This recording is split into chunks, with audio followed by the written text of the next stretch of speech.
Hello, I'm Deeva Jessica from Friday Case Files. In the early hours of September 11, 2015, a call was received reporting that a white Tucson SUV was engulfed in flames at a villa complex located in Seongdong-gu, Seoul. When the police arrived urgently and began extinguishing the fire, they initially thought it was a simple fire incident. However, as they delved deeper into the investigation, they found multiple butane gas canisters inside the vehicle that had not exploded, which raised suspicions. Furthermore, the discovery of a burnt body shifted the direction of the case. At this point, the case takes an entirely different turn. Tragically, the victim was identified as Miss Ju, a woman in her 30s, who was also the owner of the vehicle. However, Miss Ju's body was in a horrifying state even at first glance. In addition to the scars that were found on her neck and abdomen, several vital parts of her body had been surgically removed. Considering the horrific condition of the mutilated body, the police began to suspect that although this incident was made to appear like a car explosion accident, it was in fact a murder fueled by deep-seated resentment. Because usually, such brutal mutilation indicates intense hatred towards the victim before killing them. The investigation proceeded in this direction. Soon after, the results from the nearby CCTV and the DNA analysis inside the vehicle came out. At this point, a very unexpected person, Kim Il-gon, was identified. Kim Il-gon?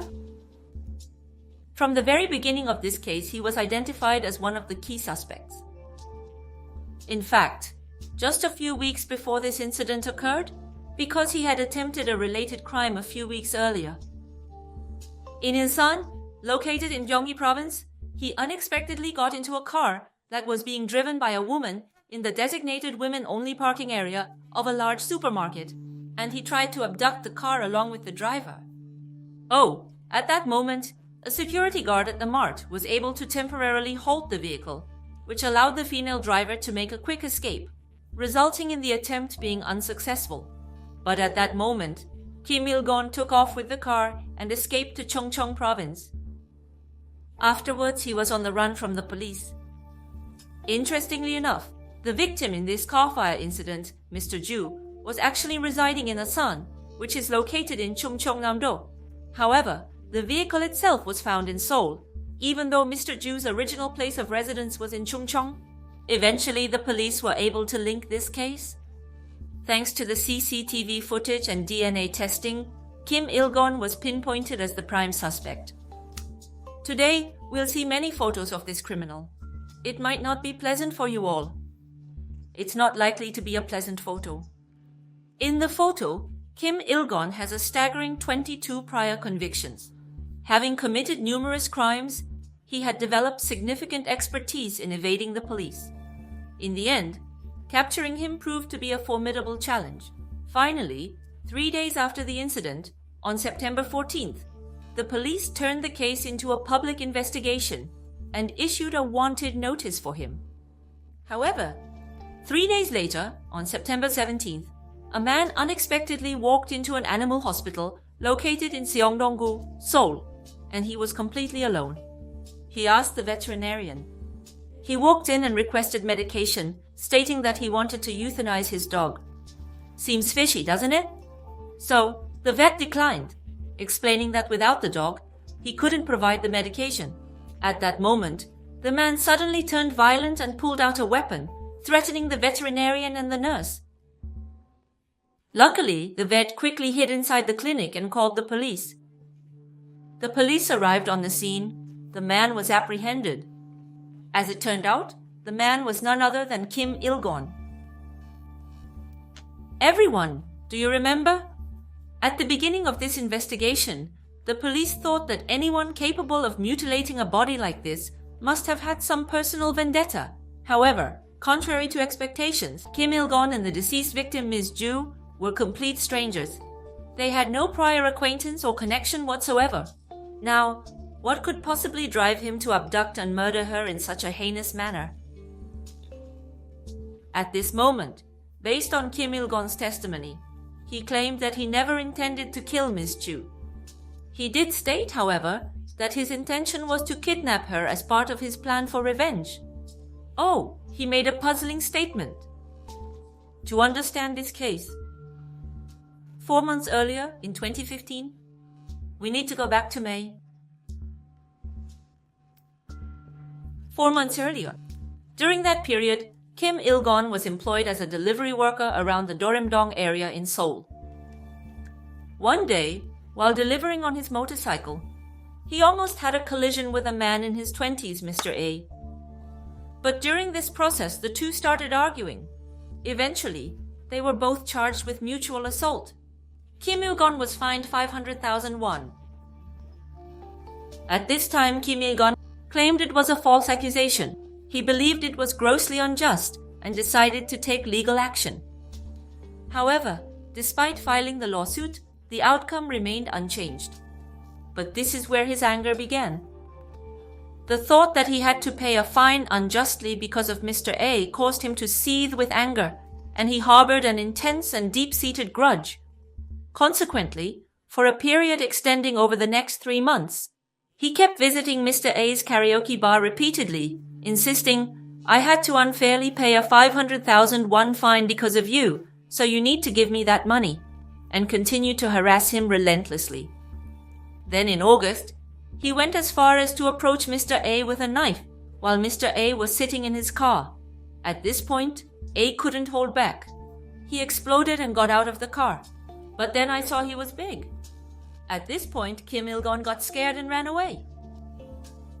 This part seems to reveal a bit about his personality. He had been continuously threatening him, but when the other person suddenly responded strongly, oh, the way he cowered and ran away. In any case, after that incident, Kim Il-gon came to the conclusion that it was not feasible for him to directly harm Mr. A, and thus he started to devise a plan.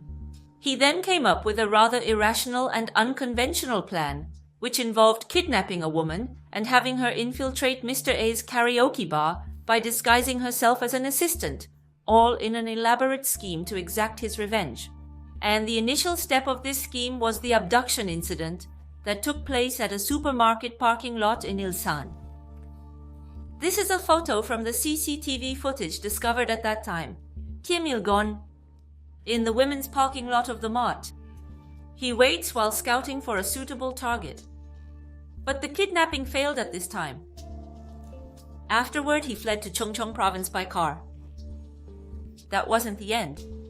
Once again, he goes to a women's parking area at a large supermarket in Asan to look for a target. And during this time, the person Kim Il-gon set his sights on was none other than Miss Ju, the victim.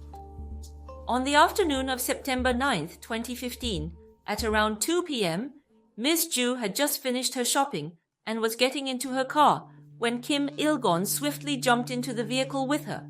He threatened her with a knife. Terrified, Miss Ju follows the instructions and drives as directed. But there's something here that doesn't quite make sense. Under normal circumstances, Miss Ju was abducted by Kim Il-gon as part of his elaborate plan to exact revenge on Mr. A, harboring deep-seated resentment and hostility. However, tragically, she was found deceased. Why did he have to kill her? Moreover, he initially said he did not plan to kill her. This part was a bit confusing. Alright, now let's dive into the full story of the incident based on Kim Il-gon's testimony. He coerced Miss Ju into driving all the way to Cheonan by threatening her. However, at that moment, Mr. Ju mentioned he needed to use the restroom, so they briefly stopped the car. However, at this moment, Miss Ju attempted to escape. Nevertheless, Kim Il-gon managed to catch her almost immediately. He put Miss Ju back in the car, but then she began to resist more actively. She started banging on the window, shouting for help to the people around her. She began to say insulting things to Kim Il-gon. But at this point, Kim Il-gon started to get agitated by these actions. He might have thought something along the lines of, "Oh no, if my plan causes such a big commotion, people might notice and everything will be ruined. Moreover, this woman keeps resisting, which is making me angry." As this fury began to build up inside him, bit by bit, Kim Il-gon ultimately lost control. This seething anger drove him to strangle Miss Ju, leading to her death. Subsequently, he placed her body in the car and drove all the way to Seoul. Then he reached an empty lot in Gwangjin District, Seoul. He then placed the body in the trunk and brutally mutilated it. I still do not understand this part. His anger? But why did it lead to mutilation? With the body packed in the trunk, he wandered around various places until 2 p.m. on the 11th. At that moment, a minor collision occurs. As soon as the accident occurred, he was immediately gripped by a paralyzing fear that all his crimes might be uncovered and exposed. Driven by the urge to eliminate evidence, he decided to park the car in a villa complex located in Seongdong-gu, Seoul, set it ablaze, and then made his escape. I'm not sure if you all have been able to follow the story so far. Honestly, it seems a bit disjointed. How could someone come up with such an idea? You might be thinking the same. Kim Il-gon's way of thinking was undoubtedly quite unlike that of a typical individual. You could see how he would overreact to even trivial issues. In the case of AC, he even went so far as to threaten someone for 3 months just because he had to pay a fine of 500,000 won. Of course, 50,000 won is not a small amount. But you might be wondering, did he really have to go to such extreme lengths? And on top of that, I find it completely baffling that he would involve women in his attempt to get back at A once again. Miss Ju ended up being taken hostage for no apparent reason. And because he felt provoked, he could not avoid committing a horrific murder. So, the question that comes to mind is, why did Kim Il-gon react so easily and intensely to such minor issues? Why did he become so easily angered? Of course, a profiler. Analysis was done. The analysis revealed that Kim Il-gon had a strong sense of victimization. He was a person with a fragile ego and an extremely sensitive disposition. Nevertheless, he is fully aware of his own fragility, acknowledging his weaknesses. As a result, although his rage is primarily aimed at Ae-il, when he hit the realistic barrier of not being able to defeat A. At this point, he devised a plan to take revenge on A, but instead of targeting A directly, he chose to use vulnerable women, whom he could easily overpower, to carry out his scheme. He was the kind of person who would prey on the weak while avoiding the strong. But here is another instance reflecting his entrenched sense of victimhood. It was September 17th, the day Kim Il-gon was taken into custody. Of course, he came to the police station. He had to hand over all his belongings. But one item caught the investigators' attention. It was a note that listed the names, workplaces, and personal details of 28 individuals, all meticulously written down. Kim Il-gon mentioned that this memo was, in fact, what he called his kill list. So, who were the individuals on that list? Kim Il-gon claimed they were all people who had caused him harm, and therefore needed to be eliminated. So, who were the people on that list? As it turns out, Mr. A's name was included as well. However, in the incident involving Mr. A, the judge who had imposed the monetary penalty, the detective leading the investigation, and the doctors and nurses from his past hospital stay. Now, why on earth were the doctor and nurse included? It was because they were unkind to him. I could not find out why the post office employee was on the list. No. But just hearing this much, this behavior certainly doesn't seem normal. There is a more horrifying fact. During the investigation, Kim Il-gon could be heard talking to himself, saying, "Oh, everything on the list needs to be killed." When he uttered these words, it left everyone stunned. Consequently, the police started to investigate all 28 individuals on the list. However, the incidents between them and Kim Il-gon it was just an everyday quarrel. For most people, incidents like these would cause only a brief moment of annoyance. At worst, it might lead to a minor complaint being lodged. However, for Kim Il-gon, who was deeply entrenched in a pervasive sense of victimization, these types of incidents were never something he could simply let go without feeling an overwhelming and intense surge of anger. In reality, he had 20 prior convictions, Reviewing his criminal history, it's clear that most of his offenses stemmed from violent outbursts over trivial actions by random people that infuriated him. What could possibly have caused his sense of victimization to grow so immensely? I am genuinely curious about this. As a result, we couldn't help but look back at his childhood. His childhood was reportedly troubled. Kim Il-gon faced significant frustration in his family relationships, and after abandoning his studies in middle school, he left home and headed to Seoul. Following that, he moved from one temporary job to another, struggling with strained relationships. Given his 22 prior convictions, Kim Il-gon was frequently in and out of prison. Over the span of 18 years of incarceration, it is reported that he never received a single visitor. After his release, he struggled with temporary jobs. Then in 2013, he had a motorcycle accident. He was classified as having a level 6 disability. He came to believe that misfortune was a constant presence in his life, and consequently, his sense of victimization continued to build up over time, as analyzed by profilers. What others might dismiss as insignificant felt like a huge injustice to him. But there's something very ironic here. Because of his uncontrollable rage, he does not feel any guilt when someone else suffers. He doesn't feel any sense of guilt for the suffering he causes. He underwent a psychopathy test. Interestingly, he managed to score 33 out of a total of 40 points. This score is reported to be even higher than that of Yoo Young-chul and Kang Ho-soon. In addition to this, he exhibits extreme sensitivity, which, combined with his highly unpredictable nature, makes him even more dangerous than the average psychopath, as assessed by experts in the field. The anecdotes about Kim Il-gon never seem to end.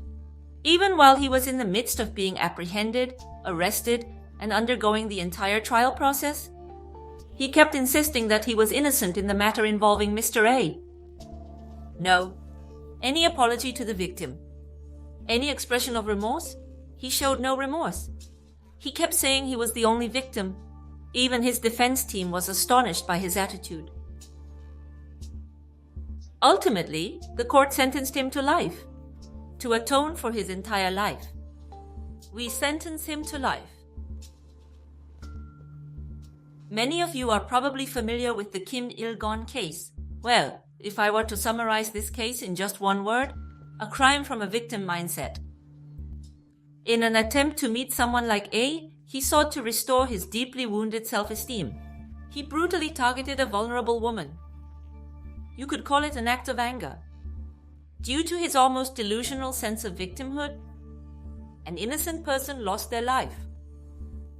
He targeted weak, random women to vent his anger, showing himself to be a very cowardly individual. In the end, Kim Il-gon was also sentenced to life imprisonment on appeal and is still serving his sentence. It appears that the chances of him ever returning to society in the future are quite slim. The Kim Il-gon trunk murder case. This has been Deeva Jessica from Friday Case Files.